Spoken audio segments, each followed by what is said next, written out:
Hi, I'm Mitch Gallagher. Welcome to the Sweetwater Minute. I was recently able to attend 909 Day, a major multimedia event put on by Roland and Boss worldwide, where they introduced more than 30 new products to musicians, engineers, and producers.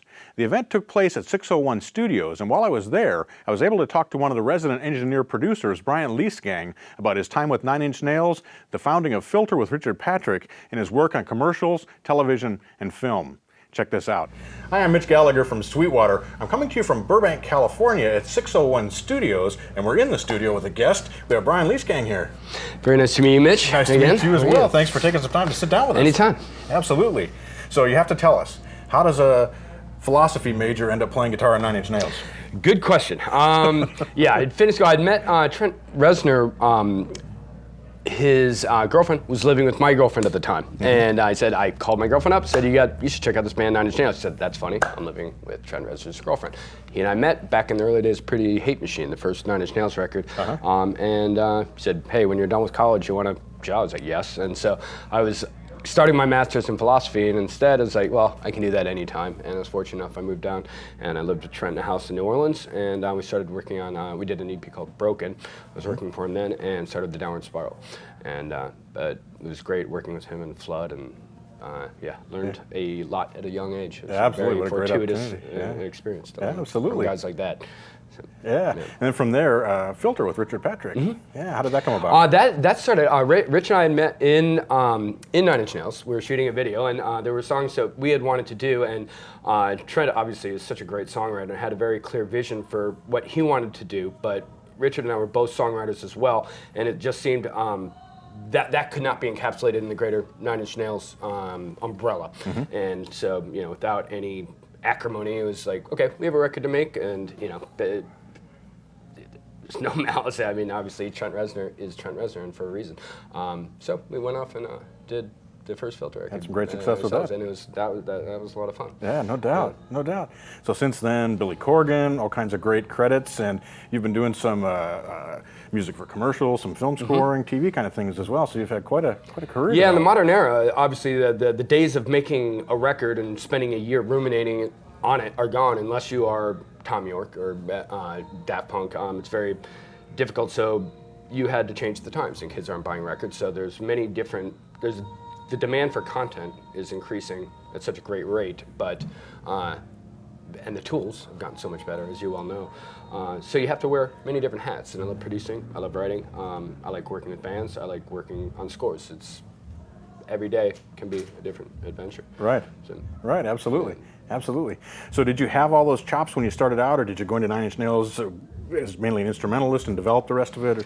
I was very green. I had I was a kid with the 4-track and a sampler and some synths, and taken under the wing of Flood and learning from Trent and whatnot was eye-opening to see what could be done. That was a very big transition period because I was close to the DigiDesign people prior to Pro Tools having been released. So when I went to University of Chicago, we were beta testing what would become Pro Tools. It was sound tools, and we had to use a DAT machine with IOs. It was a very Byzantine way of working.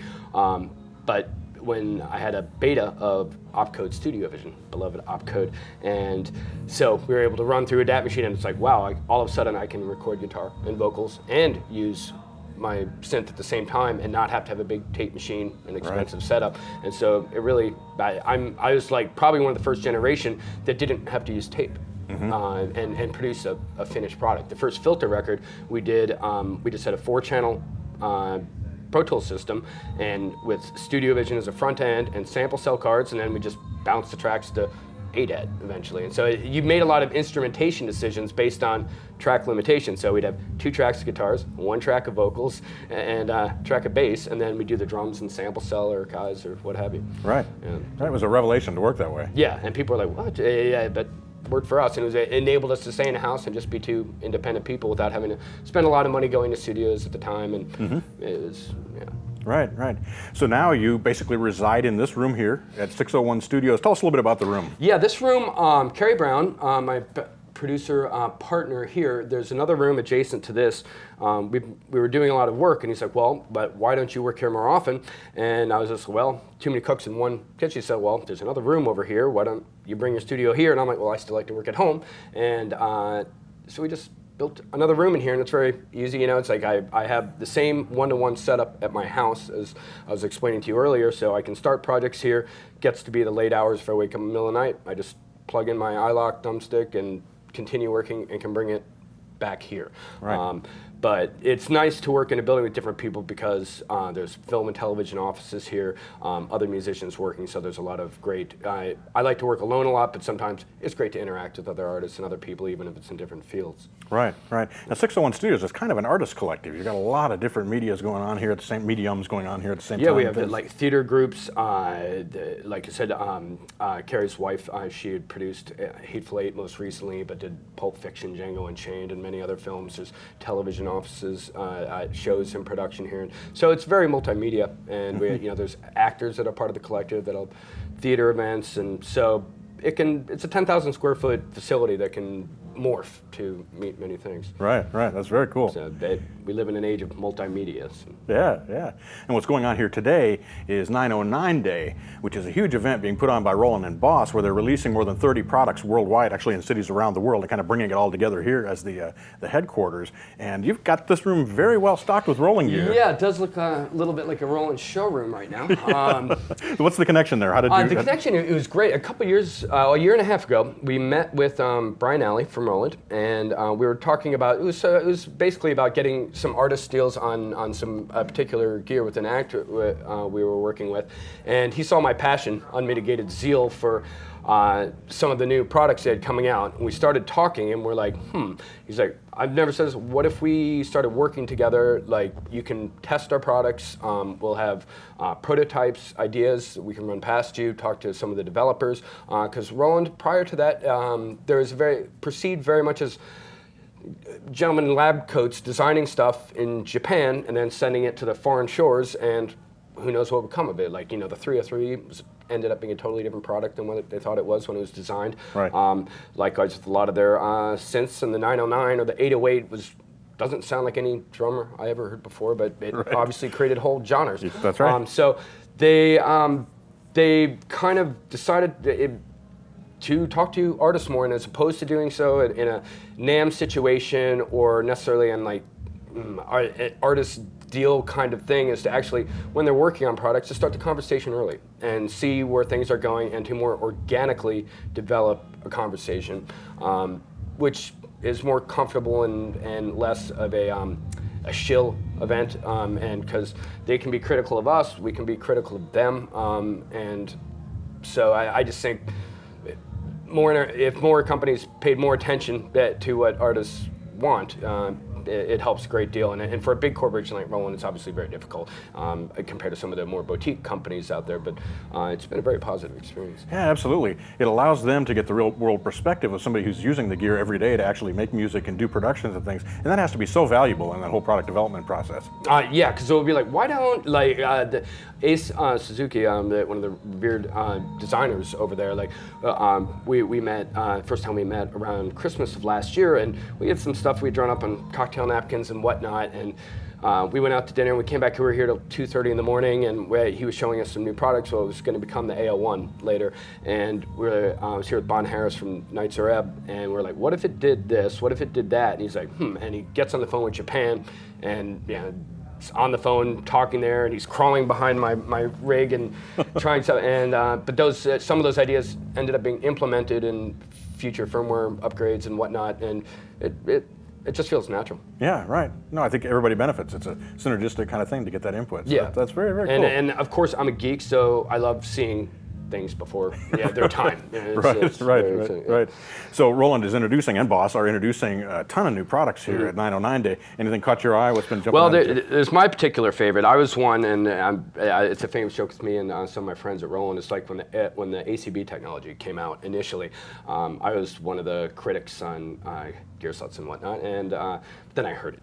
And I used it, and I don't work for Roland. I'm not, like whatever. I'm friends with a lot of them, but the second I used it, it changed me. And so the System 8, the natural derivation of that product and what we've seen in the boutique line, is a fantastic instrument. And having my hands on it and program it, I think they're giving people what they want. Of course, there are some things that I'd perhaps like to see in it, but No, it's one of those where you lock the door and put the food under the door, excuse me. It's there, and criticism side of some people wanting real analog and whatnot, it passed what I call the Turing test, in that 99 out of 100 people, if you can't tell the difference, there is none. And if they made a true one-to-one clone of the Jupiter 8 or the SH 101, they would all sound different anyway, because if people are gigging with it, smoking cigarettes around it. I've never heard two Jupiter 8s sound the same. Sure. And if you take one out of the box, that's been hermetically sealed since 1980X, whatever, it would be different than one that's been sitting in this room. So, yeah, right. Right, absolutely. So getting one that's pristine and that's repeatable is the big thing with a lot of that stuff. And when you plug it in, you know exactly what you're going to get and how great it's going to sound. So. And then being able to bring then have the plugins on my computer and bring it home if I don't have that with me is fantastic. And I hope that technology makes its way to other branches of the company, like their partnership with Boss. I'd love to see some of the effects units, like the Space Echoes or the Dimension Expanders, approached with that same technology. And it's just a lot of people have done component modeling, and I'd say it's nothing new, and there's a deep rabbit hole you can go through or down on that. But I think that theirs right now is better than what we've seen before. Right, absolutely doing a great job. In particular, I noticed it on the Katana line of amplifiers. Yes. Where they've really taken the presence control and made it respond like a real presence control, working with the impedance on the power you really section feel with the different, part of my lack of vernacular on this, the different cubes that you can put in it, you feel told that the amp responds differently. You feel different sag responses, and it's right with the tone capsules and the blues amazing. cubes and things. So clearly you've had a lot of success and been in a lot of different situations and are working in a lot of different genres and different styles, if you will. If you were going to give advice to somebody who wants to build a career in the industry today, what would you tell them to focus on? What should they be working on? I mean, ultimately, it comes down to song and aesthetic, and production. It's. I mean, you can have all the gear in the world. It's like I have lots of toys, and I'm very blessed with that. But when I started out, and I was 15, 16, I had one guitar, one Boss pedal, one synth, and it was a analog synth that couldn't make the digital native dance sound or whatever. Right. But back then, with informed consumer choices and purchase decisions, you learned everything it could do. And so to become master of few, know what play to your strengths, and develop your aesthetic and taste. Don't follow a Me Too approach.